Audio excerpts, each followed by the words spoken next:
What is up guys? Bagong araw, panibagong day panibagong video na naman malamang. And welcome sa Activity. Syempre sa video na to magre-restore tayo ng shoes. So meron tayo dito ng re-restore na shoes. So bandayin nyo lang, ito ay Ynat 0.2 SE. So ang issue niya is yung sole. Papalitan natin yan, ididikit natin yan.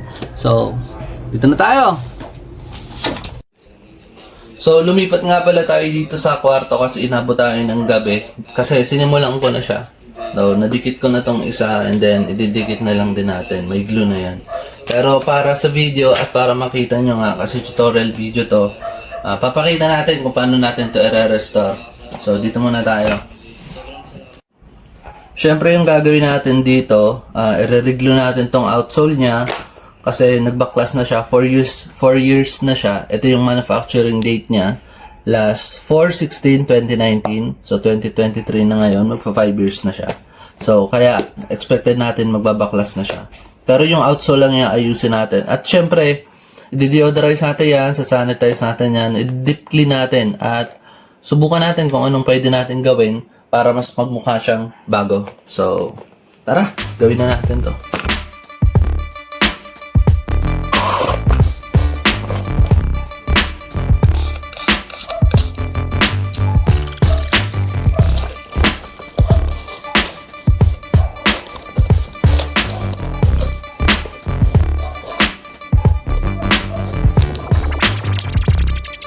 Aceton nga pala yung laman na ito para pangtanggal ng factory glue. Ina-spray ko lang siya sa cotton and then yun yung pinangtatanggal natin ng glue. So natanggal na natin. Next step, syempre tatanggalin din natin yung old factory glue dyan. Gagamitin pa rin natin ng aceton and then Dremel. Pero una kong ginagawa, bababaran muna natin siya. Mga 5 minutes para sa natin babaran ng aceton. So in-spray ko. Kaya nasa lagayan ng spray to. So protection tayo.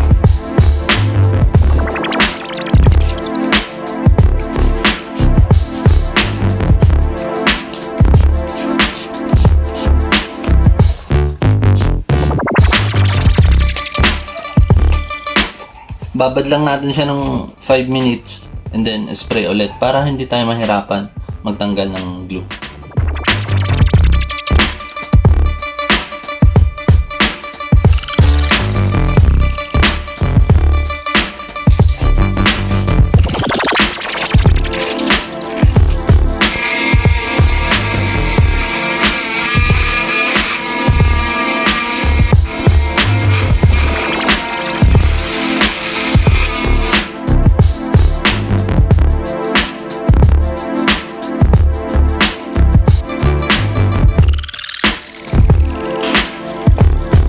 Sa paggamit ng Dremel, sa case natin, ang ginagamit natin is mini drill. Pero sa paggamit ng to, or ng Dremel at kung ano mang ginagamit yung drill, maging maingat lang lalo na dito sa part or sa outsole na ganito. Kasi syempre, meron yung mga uka-uka.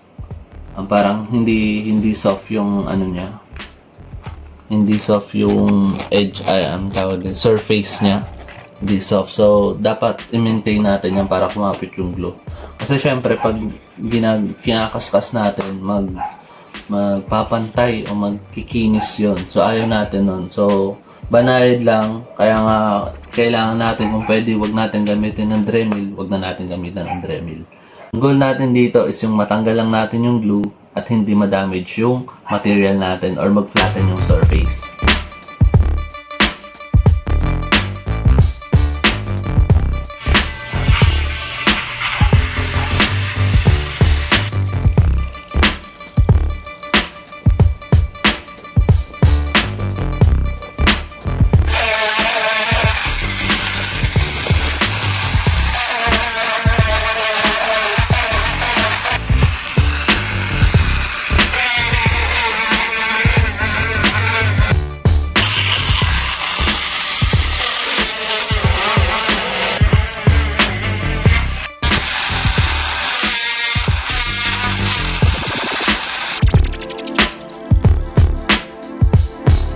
So yun, nalinis na natin ng maayos. Malinis na yan. Make sure na wala yung matitirang factory glue.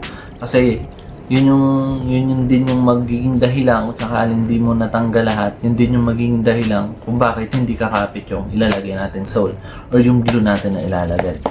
So by the way, yung ginagamit pala natin glue is Barge Super Stick. Nakasali lang siya sa maliit na lalagayan. Ito yung maliit na lalagayan natin para mas mabilis. So parehas na sila malinis. Ayan, wala na rin siyang glue.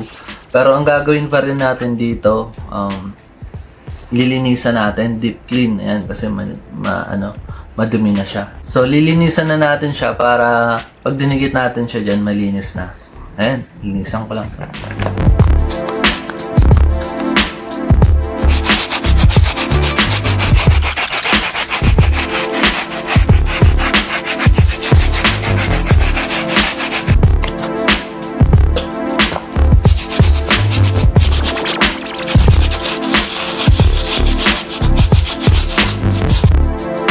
Nalinis na natin ng maayos pero yellow pa rin siya. So yung yellow is mancha na siya ng sole. So gagawin natin, sole whitening natin to. Pero pag nadikit na natin para madamay na din natin yung ibang parts ng shoes. Ibang parts ng shoes na pwede pa natin lagyan ng sole whitening. Sole whitener pala. Ayun, minake sure lang natin na malinis na yung mga paglalagyan natin or yung area na ididikit natin. So, bago natin siya idikit, as first primer yung primer natin na nilagay is acetone. Parang mag-soften lang yung mga materials. And then, after matuyo ng acetone, in-sprayan ko na siya. Lagyan natin siya ng 300 U na primer. So, bago kayo mag-glue, lagyan nyo na to. Pag gagamit kayo na ito, lagi kayo magagamit ng gas mask for protection kasi medyo matapang to para di kayo makatulog. Nakakabangad din.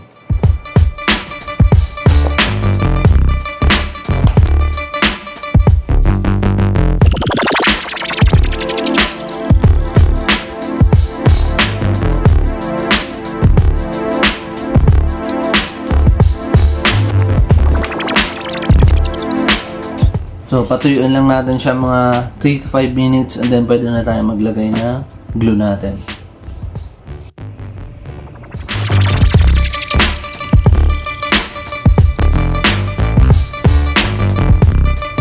So, ayun, tapos na natin linisin yung both side. Siyempre, dako na tayo sa regluing process. Pero bago yan, gusto ko lang itakil itong process na ginagawa ko is base sa experience ko.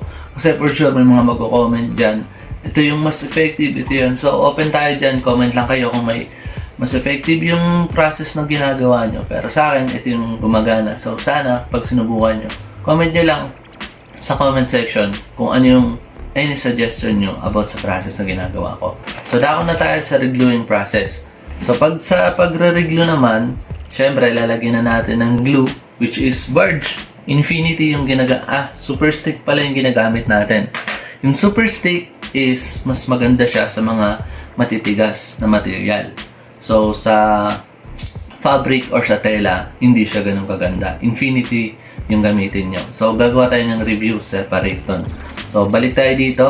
So, ang first step, syempre, lalagyan natin ng glue both side.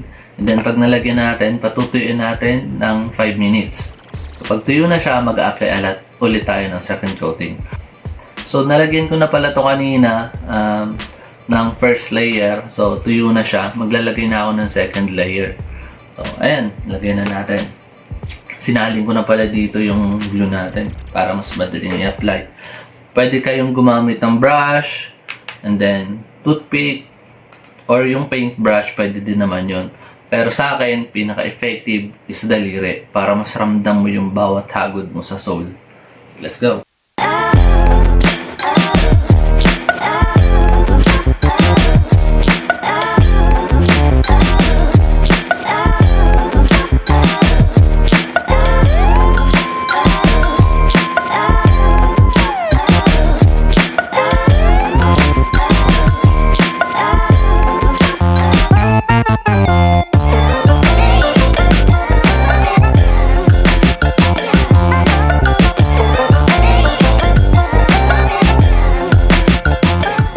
So yun, tapos na natin lagyan lahat.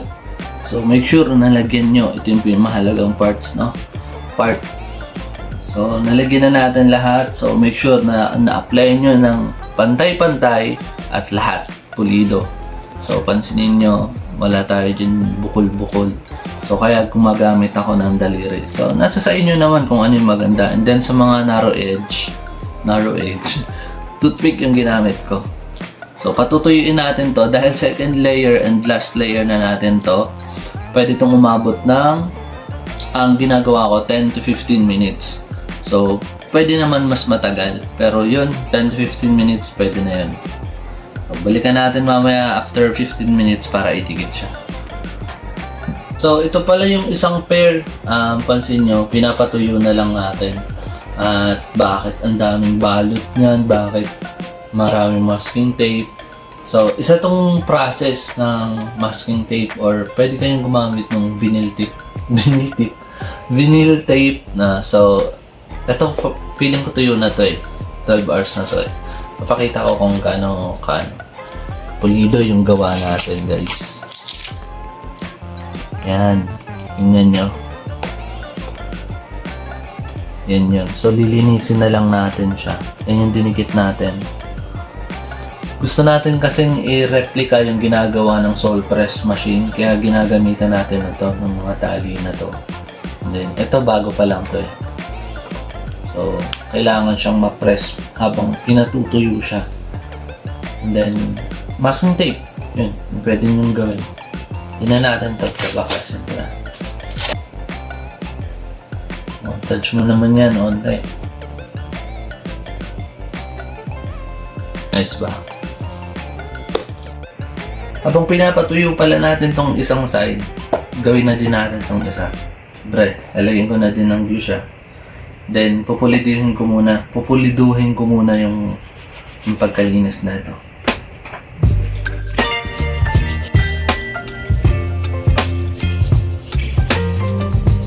Tignan.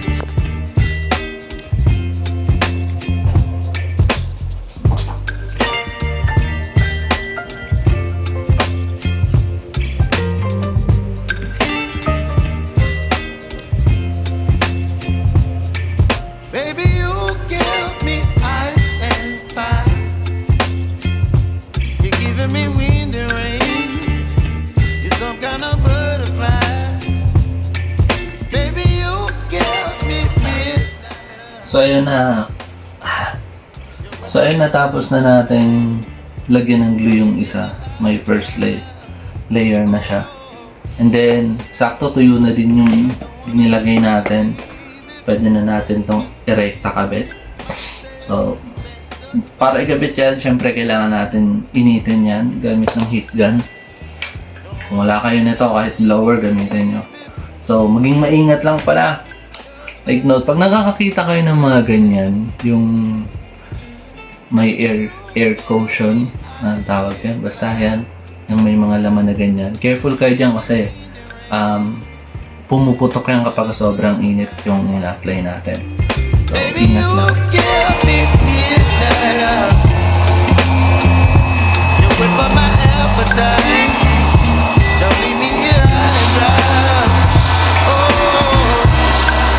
Sa pagdidikit ng glue, unahin yung ito, tsaka ito.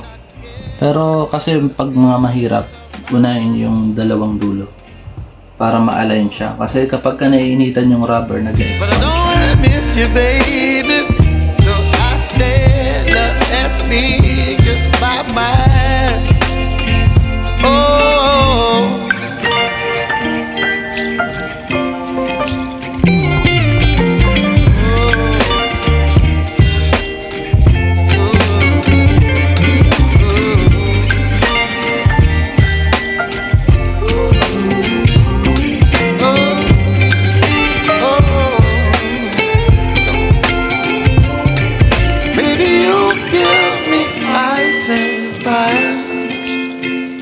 You're chilling in the rain. You're some kind of butterfly.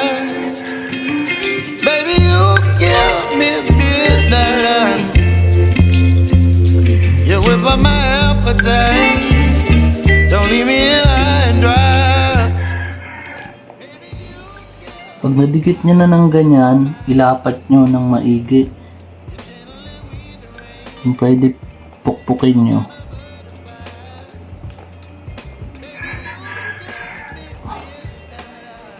Habang nag-cool down naman yung materials natin, lumiliit siya. So, ayan, no? Lapat na lapat.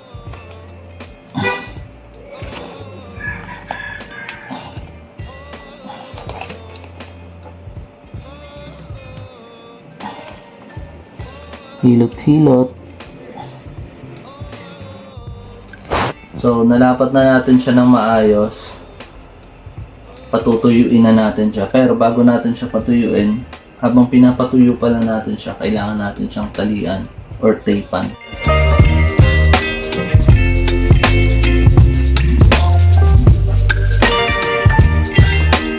Ayun, pinatutuyo na lang natin to. Pag tumuyo na yan, goods na yan. So, yung process na ginawa natin dito, ganun lang din yung gagawin natin dito. And then, bukas, syempre, antayin natin matuyo ng tuyong-tuyo. Then, dilinisan na natin to, deodorize natin, at retouch painting, at kung ano pang pwede natin gawin para mas mukhang bago tong sapatos na to.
nating i-restore tong sapatos na to. Ito ay Ynot 0.2 SE. So, feeling ko nagawa ko naman yung mga dapat kong gawin dito. Pagkatapos ng i-reglue, yung outsole niya, syempre dinip clean natin siya, nilinis natin siya ng maayos, loob at labas. And then deodorize natin siya para mawala yung amoy niya talaga. Pagkatapos deodorize, inantay-back natin gamit yung UV light natin para mamatay yung mga bacteria. Then, retouch painting natin siya kasi may mga gas na, like itong black na to. Then, yung layer na to, yung leather na layer na yan, nilagyan din natin ng top coat for added protection na din sa material na yan. So, feeling ko naman, magiging masaya yung customer natin sa ginawa natin. So, ayan, gawa natin to ng malupitang montage. Let's go!